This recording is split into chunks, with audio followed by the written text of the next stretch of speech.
So good morning guys. तो आज के इस वीडियो में 16 और 17 तारीख के इंपॉर्टेंट करंट अफेयर्स को हम लोग कवर करेंगे। तो देखिए हमारा पहला प्रश्न क्या है। अभी हाल ही में किसने Aster Guardian Global Nursing Award जीता है? तो आंसर होगा अन्ना कबाले दुबा।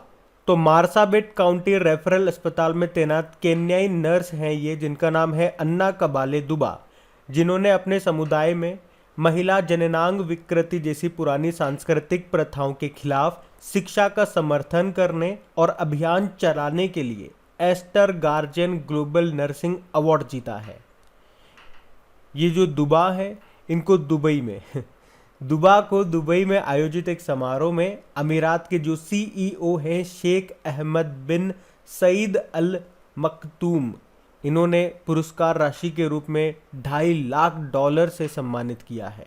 तो एक लाइन में अगर प्रश्न को बोलें तो Aster Guardian Global Nursing Award किसने जीता? अन्ना कबाले दुबा ने। अच्छा, नर्सिंग से आपको याद आएगा, अभी इंटरनेशनल नर्स डे कब मनाया था हमने? 12 मई को, जिसकी थीम थी nurses a voice to lead. अच्छा बताओ, अभी विश्व खाद्य पुरस्कार वर्ल्ड फूड प्राइज 2022 का किसने जीता? सिंथिया रोसेंसवेग ने। और champions of the earth life time achievement award किससे मिला? सर डेविड एटनबरो को। और प्रिट्जकर पुरस्कार पाने वाले पहले अफ्रीकी कौन बन गए? फ्रांसिस कैरे बन गए। अब एक प्रश्न का उत्तर आप लोगों को देना है कि स्टॉकहोम वाटर प्राइज 2022 का किसे मिला, और इस अवार्ड को दुनिया का सबसे प्रतिष्ठित जल पुरस्कार कहा जाता है। बताइए किसे मिला। हम बढ़ते हैं आगे।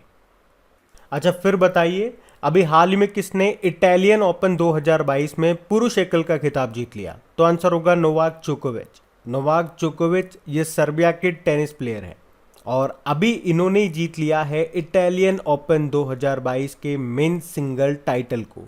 उन्होंने 6ठी बार इस खिताब को जीता है। अच्छा, इस बार इन्होंने किसको हराया? स्टेफानोस सिसिपास को हराया है। और अगर बात करते हैं वुमेन सिंगल टाइटल को किसने जीता, तो पोलैंड की टेनिस प्लेयर हैं ईगा स्विटेक, उन्होंने जीता है। किसको हराया? तो इन्होंने हराया है ट्यूनिशिया की टेनिस प्लेयर हैं ये ओन्स जेबुर को। अब ध्यान से सुनना, यहाँ पे ओन्स जेबुर से आपको याद आएगा, अभी कुछ दिन पहले हमने पढ़ा था मैड्रिड ओपन टेनिस टूर्नामेंट हुआ था, उसमें वुमेन सिंगल का टाइटल ओन्स जबेउर ने जीता था, जो कि ट्यूनिशिया की टेनिस प्लेयर है। और ईगा स्विटेक से भी आपको याद आएंगे 2-3 पॉइंट कि अभी जो मियामी ओपन टेनिस टूर्नामेंट हुआ था उसमें वुमेन सिंगल का टाइटल ईगा स्विटेक ने जीता था। और उससे पहले बीएनपी परिबास ओपन टूर्नामेंट 2022 हुआ था, उसमें भी वुमेन सिंगल टाइटल ईगा स्विटेक ने ही जीता था, जो कि पोलैंड की प्लेयर है। और अभी जब आपको पता है एशले बार्टी जो कि ऑस्ट्रेलिया की प्लेयर है, उन्होंने संन्यास की घोषणा कर दी थी, तो उनके संन्यास लेने के बाद वर्ल्ड रैंकिंग में नंबर 1 पर पहुंचने वाली पोलैंड की तो पहली और दुनिया की 28वीं महिला टेनिस प्लेयर बन गई हैं ये ईगा स्विटेक, इनका नाम है। और अभी मैक्सिकन ओपन 2022 का खिताब किसने जीता था? राफेल नडाल ने। राफेल नडाल ये स्पेन के हैं। और इस साल का जो पहला ग्रैंड स्लैम हुआ था ऑस्ट्रेलियन ओपन, उसमें मेन सिंगल का टाइटल राफेल नडाल ने ही जीता है और वुमेन सिंगल का टाइटल एशले बार्टी ने जीता। अच्छा, एक प्रश्न मैं आपसे पूछूं तो बताओ, वर्ल्ड टेनिस डे ये कब मनाया जाता है? तो आपको याद रखना है मार्च के पहले सोमवार को मनाते हैं। इस बार हमने 7 मार्च को मनाया, याद रहेगा आपको, ध्यान रखना। बढ़ते आगे।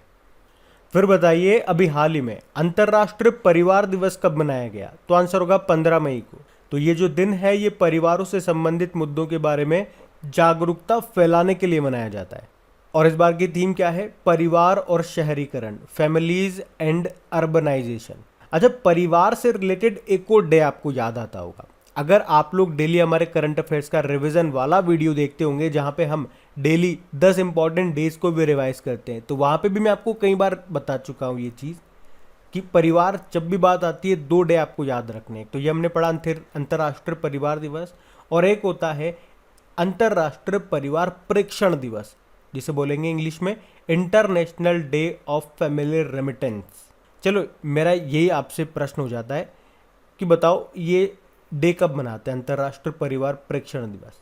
और अगर आप में से अभी तक रिवीजन वाला वीडियो देखना स्टार्ट नहीं किया है किसी ने, तो एक बार उस वीडियो को आप जरूर देखें, उससे आपको जरूर बेनिफिट मिलेगा। अब देखो वैसे डे वाला क्वेश्चन आ गया, और जब भी डे वाला क्वेश्चन आता है उस महीने के सारे इंपॉर्टेंट डेज को हम लोग रिवाइज करते हैं। आज भी रिवाइज करेंगे, लेकिन इस क्वेश्चन में नहीं, आगे एक और क्वेश्चन आएगा वहां पे रिवाइज करेंगे। तो तब तक आप वीडियो को पॉज करिए और मई के जितने भी इंपॉर्टेंट डेज आपको याद है या हमने पढ़ लिए उनको लिखने की कोशिश कीजिए और खुद से एनालिसिस कीजिए कि कितने डेज आपको याद है और कहाँ आप अटक रहे हो। फिर जब हम आगे रिवाइज करेंगे ना, तो वहाँ चीज़ों को ध्यान से सुनोगे कि यार यहाँ पे मैं अटकी थी या अटका था, तो यहाँ पे क्या आएगा, समझे।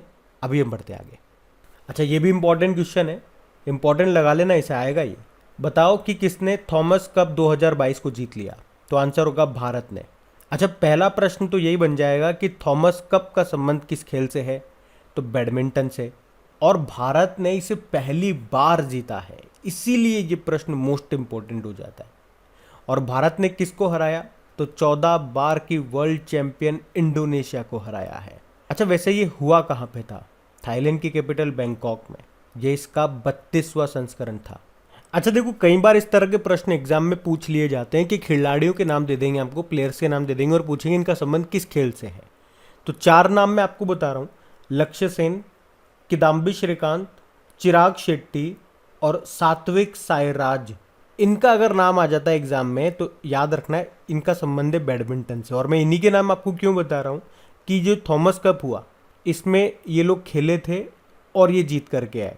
मतलब इसमें अलग अलग टूर्नामेंट होते हैं, जैसे कि पहले मेंस सिंगल का होगा, मेंस डबल का होगा।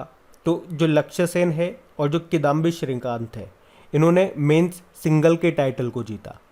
फिर एक अलग से हुआ मेंस डबल का टूर्नामेंट इसी में, उसमें जीता चिराग शेट्टी और सात्विक साईराज ने।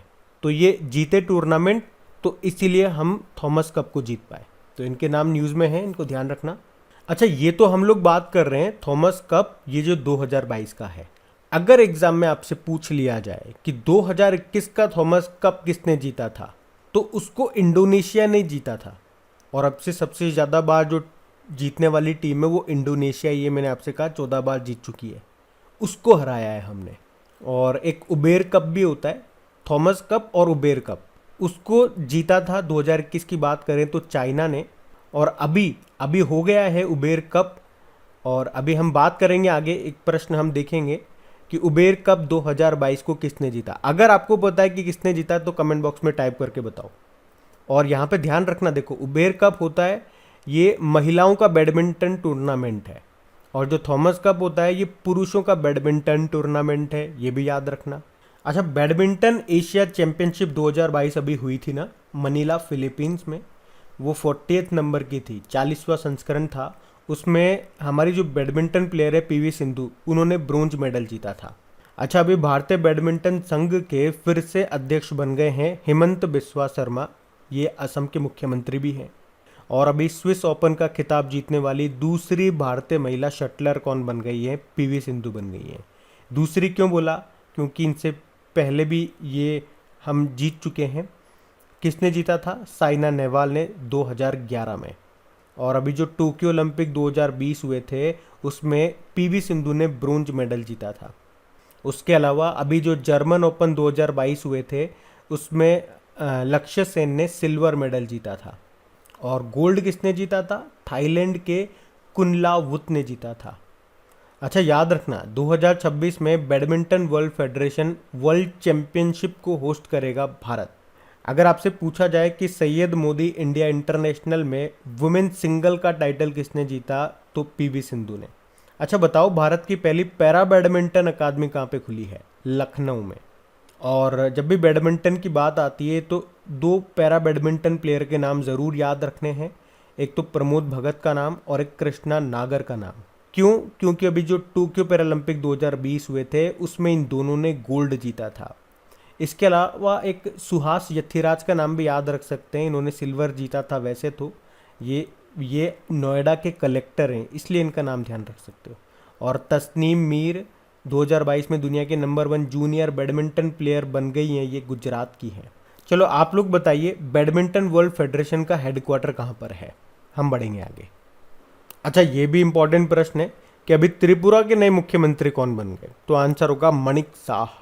तो अभी 14 मई 2022 को त्रिपुरा के जो अभी तक मुख्यमंत्री थे बिप्लब कुमार देब, उन्होंने अपने पद से इस्तीफा दे दिया।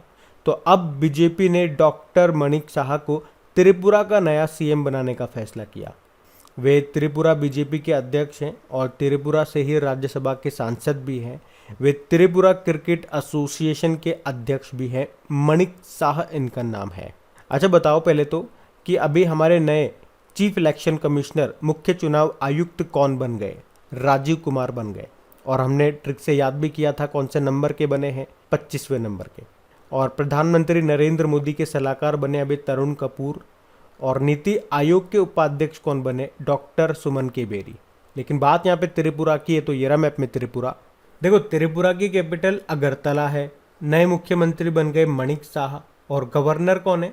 सत्यदेव नारायण आर्य। खर्ची पूजा याद रखना, ये हिंदू फेस्टिवल है। कहाँ का? त्रिपुरा का एग्जाम में पूछा जाता है।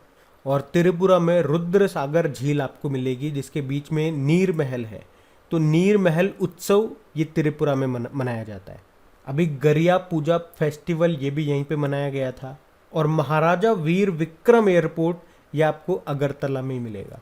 यहाँ की दो प्रमुख झीलें हैं, एक तो ये रुद्र सागर झील हो गई और एक है डुम्बर लेक झील। अच्छा बताओ वो कौन सा भारतीय राज्य है जो तीनों दिशाओं से बांग्लादेश से घिरा हुआ है? तो आंसर होगा त्रिपुरा। अभी यहीं पे ही माई पैड माई राइट परियोजना शुरू हुई थी और त्रिपुरा ने अभी 44वां कोकबो रोक दिवस मनाया था। कब? 19 जनवरी को। इसे त्रिपुरी भाषा दिवस भी कहते हैं वैसे। तो ये चीज़ें याद रखना, बढ़ते आगे। अच्छा बताइए, अभी हाल ही में पोप द्वारा संत घोषित किए जाने वाले पहले आम भारतीय कौन बन गए हैं? तो आंसर होगा देव सहायम पिल्लई। तो जन्म से हिंदू और 1745 में ईसाई धर्म अपनाने वाले तमिलनाडु के देव सहायम पिल्लई को पोप फ्रांसिस ने वेटिकन में संत घोषित किया है, जो ये दर्जा पाने वाले पहले आम भारतीय हैं। तो लॉजरस नाम अपनाने वाले पिल्लई को ईसाई धर्म स्वीकारने के बाद बढ़ती कठिनाइयों को सहन करने के लिए संत का दर्जा दिया गया। अच्छा मुझे बताओ, अभी हज समिति के अध्यक्ष कौन बने थे? एपी अब्दुल्ला कुट्टी। और एसोचैम की नई अध्यक्ष बन गई है सुमंत सिन्हा। और पंजाब के मुख्यमंत्री बने थे अभी भगवंत मान। ध्यान रखना, बढ़ते आगे। अच्छा बताइए, अभी हाल ही में जारी फोर्ब्स की ग्लोबल 2000 की सूची में टॉप पर कौन सी कंपनी है? तो आंसर होगा बर्कशायर हैथवे। तो फोर्ब्स की ग्लोबल 2000 की दुनिया भर में 2022 की सार्वजनिक कंपनियों की सूची जारी की गई है और इसमें टॉप पर है बर्कशायर हैथवे। ये पहली बार टॉप पर आई है इस लिस्ट में। और जो industrial and commercial bank of China है, ये लगातार 9 साल इस लिस्ट में टॉप पर रहने के बाद अभी दूसरे स्थान पे आ गया है। और सऊदी अरब की जो तेल कंपनी है सऊदी अरामको, ये इस लिस्ट में तीसरे स्थान पर है। और भारत में जो टॉप कंपनी है वो मुकेश अंबानी के रिलायंस है, जो कि इस लिस्ट में 53 स्थान पर है, यानी कि 53वें स्थान पे है। अभी हमने पढ़ा था कुछ दिन पहले दुनिया की सबसे वैल्यूएबल, मोस्ट वैल्यूएबल कंपनी कौन सी बन गई है एप्पल को पीछे छोड़ करके। तो आंसर होगा सऊदी अरामको। ये भी ध्यान रखना, बढ़ते आगे। चलिए बताइए, अभी मई 2022 में किसे सीबीएसई के अध्यक्ष के रूप में नियुक्त किया गया? तो आंसर होगा निधि छिब्बर को। तो सिंपल सा याद रखेंगे निधि छिब्बर का नाम। ये अभी सीबीएसई यानी कि केंद्रीय माध्यमिक शिक्षा बोर्ड की अध्यक्ष बन गई है। ये वैसे वर्तमान में भारी उद्योग हैवी इंडस्ट्री मंत्रालय में अतिरिक्त सचिव हैं। निधि छिब्बर इनका नाम है। अच्छा बताओ, अभी सीबीडीटी के अध्यक्ष का अतिरिक्त प्रभार एडिशनल चार्ज मिला है संगीता सिंह को। और जवाहरलाल नेहरू यूनिवर्सिटी दिल्ली की पहली महिला कुलपति कौन बनी है? शांति श्री धूलीपुली पंडित। और उत्तराखंड विधानसभा की पहली महिला स्पीकर बनी है रितु खांडूरी। आपको याद होगा अभी सीबीएसई ने दोस्त फॉर लाइफ मोबाइल एप्लीकेशन को लॉन्च किया था। और सीबीएसई ने ही पाठ्यक्रम में कोडिंग और डेटा साइंस को शुरू करने के लिए भी माइक्रोसॉफ्ट के साथ भी समझौता किया था। याद रखना कौन बन गए इसके नए अध्यक्ष? निधि छिब्बर। बढ़ते आगे। अच्छा बताइए, अभी हाल ही में अंतर्राष्ट्रीय प्रकाश दिवस कब मनाया गया? तो आंसर होगा 16 मई को। तो हर साल 16 मई को इंटरनेशनल लाइट डे के रूप में मनाया जाता है। क्यों मनाते हैं? तो इस दिन को 1960 में वैज्ञानिक और इंजीनियर थे थियोडोर मैमन, उन्होंने लेजर का पहला सफल ऑपरेशन किया था। उसी की याद में ये दिन मनाते हैं इंटरनेशनल लाइट डे के रूप में। अच्छा, लाइट से आपको याद आना चाहिए, चलो आप ही से प्रश्न पूछा जाएगा कि अभी वर्ल्ड माइग्रेटरी बर्ड डे यानी कि विश्व प्रवासी पक्षी दिवस 2022 की थीम क्या थी। और वैसे 16 मई को सिक्किम का स्थापना दिवस भी मनाया जाता है। अब चलिए मई के सारे इंपॉर्टेंट डेज को एक बार रिवाइज करते हैं। देखो 1 मई को 3 डे मनाए, उज्ज्वला दिवस, इंटरनेशनल लेबर डे और वर्ल्ड लाफ्टर डे जो कि मई के पहले संडे को होता है। 2 मई को वर्ल्ड ट्यूना डे होता है। 3 मई को एक तो वर्ल्ड प्रेस फ्रीडम डे मनाया और एक वर्ल्ड अस्थमा डे मनाया जो कि मई के पहले मंगलवार को मनाते हैं। 4 मई को इंटरनेशनल फायर फाइटर्स डे। 5 मई को विश्व हाथ स्वच्छता दिवस, वर्ल्ड हैंड हाइजीन डे मनाया। और 6 मई को अंतर्राष्ट्रीय आहार निषेध दिवस, इंटरनेशनल नो डाइट डे मनाया। अभी 7 मई को वर्ल्ड एथलेटिक्स डे मनाया था। 8 मई को एक तो वर्ल्ड थैलेसीमिया डे मनाया और वर्ल्ड रेड क्रॉस डे भी मनाया। अभी 11 मई को नेशनल टेक्नोलॉजी डे मनाया। 12 मई को एक तो अंतर्राष्ट्रीय नर्स दिवस मनाया था। और वर्ल्ड माइग्रेटरी बर्ड डे, विश्व प्रवासी पक्षी दिवस, ये अक्टूबर और मई महीने के दूसरे शनिवार को मनाते हैं। तो कब मनाएंगे? 14 मई और 8 अक्टूबर को। अच्छा, वैसे अभी 12 मई को हमने अंतर्राष्ट्रीय पादप स्वास्थ्य दिवस यानी कि international day of plant health के रूप में भी मनाया था। तो ये भी ध्यान रखेंगे आप। बढ़ते हैं आगे। अच्छा बताइए, अभी हाल ही में यूनाइटेड अरब अमीरात के नए राष्ट्रपति कौन बन गए? तो आंसर होगा शेख मोहम्मद बिन जायद अल नहयान। आपको याद है अभी हमने पढ़ा था कि यूनाइटेड अरब अमीरात के जो प्रेसिडेंट थे शेख खलीफा बिन जायद अल नहयान, उनका निधन हो गया। तो अब उनके निधन के बाद जो अबू धाबी के क्राउन प्रिंस हैं शेख मोहम्मद बिन जायद अल नहयान, उनको यूनाइटेड अरब अमीरात का नया राष्ट्रपति चुन लिया गया है और इस तरह से वो देश के तीसरे राष्ट्रपति होंगे। अब बात यहाँ पे यूनाइटेड अरब अमीरात की है तो ये रहा मैप में यूएई। देखो इसकी कैपिटल अबू धाबी है। आपको पता है इंटरनेशनल रिन्यूएबल एनर्जी एजेंसी का हेडक्वार्टर यहीं पे मिलेगा। करेंसी दिरहम है। और अभी फाइनेंशियल एक्शन टास्क फोर्स ने यूएई को अपनी ग्रे लिस्ट में भी डाल दिया है। वैसे म्यूजियम ऑफ द फ्यूचर ये कहाँ पे स्थित है? दुबई में, जिसे दुनिया की सबसे खूबसूरत इमारत कहा गया। और दुबई में दुनिया की पहली हाइड्रोजन से चलने वाली फ्लाइंग बोट जिसका नाम है द जेट, इसको भी लॉन्च किया गया। विश्व की पहली पेपरलेस सरकार ये दुबई की है। और भारत के बाहर जो पहला आईआईटी बनेगा ये दुबई में ही बनेगा। उसके अलावा अभी इंटरपोल के जो नए प्रेसिडेंट बने अहमद नासिर अल रईसी, ये भी यूनाइटेड अरब अमीरात के हैं। और आपको पता है 2023 में जो कोप 28 का आयोजन होगा उसकी मेजबानी यूनाइटेड अरब अमीरात करेगा। और 2022 में कोप 27 होंगे मिस्र में। और कोप 26 2021 में हुए थे ग्लासगो स्कॉटलैंड में। वैसे यूनाइटेड अरब अमीरात के नेट जीरो उत्सर्जन का लक्ष्य है 2050 का। यूनाइटेड अरब अमीरात और भारत के बीच में एक एक्सरसाइज होती है जायद तलवार उसको कहते हैं। और अभी 2021 में जो ICC men's T20 world cup हुए थे यूनाइटेड अरब अमीरात और ओमान में, उसको ऑस्ट्रेलिया ने जीत लिया न्यूजीलैंड को हरा के।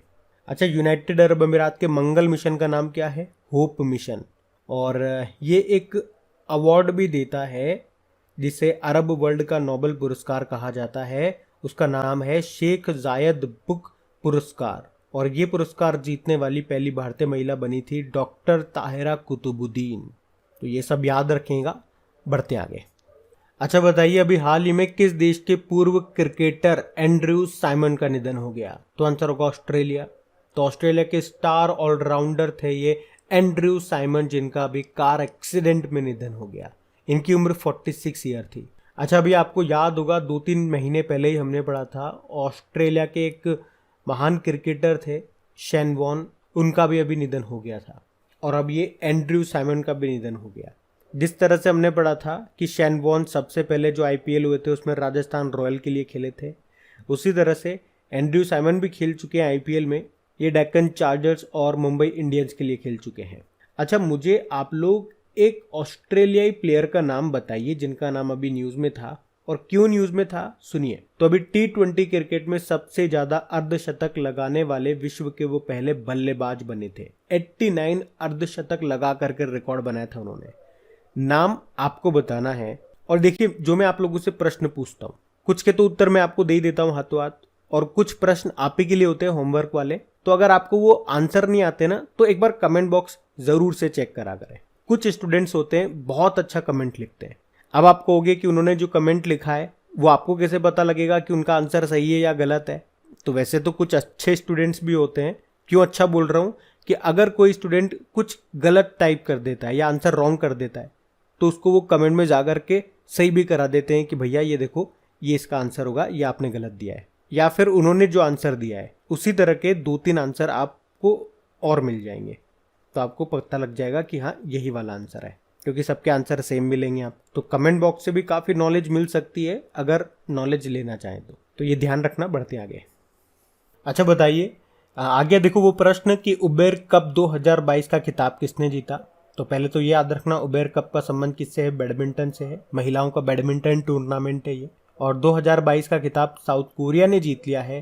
किसको हराया, चाइना को हराया है। और साउथ कोरिया ने दूसरी बार ये खिताब जीता है। और ये इसका कौन सा संस्करण है, 29वां 29 नंबर का। कहाँ पे हुआ, वहीं पे थाईलैंड के बैंकॉक में ही हुआ, तो याद रखना ये। बढ़ते आगे। चलिए बताइए, अभी मई 2022 में इंटर सोलर यूरोप 2022 कार्यक्रम का आयोजन ये कहाँ पे किया गया, तो आंसर होगा म्यूनिक जर्मनी में। तो अभी 11 से लेके 13 मई 2022 तक इंटर सोलर यूरोप 2022 का आयोजन म्यूनिक जर्मनी में किया गया। ये सौर उद्योग और उसके भागीदारों के लिए दुनिया की सबसे बड़ी प्रदर्शनी है। और इस प्रदर्शनी का उद्देश्य क्या है, हमारी ऊर्जा आपूर्ति में सौर ऊर्जा यानी कि सोलर एनर्जी की हिस्सेदारी को बढ़ाना। और इसका प्रतिनिधित्व कई देशों और अक्षय ऊर्जा क्षेत्र की प्रमुख बहुराष्ट्रीय कंपनियों के द्वारा किया गया। और इसमें भारत का प्रतिनिधित्व किया हमारे नवीन और नवीकरणीय ऊर्जा राज्य मंत्री हैं श्री भगवंत खुबा ने। तो ये ध्यान रखना। बढ़ते आगे।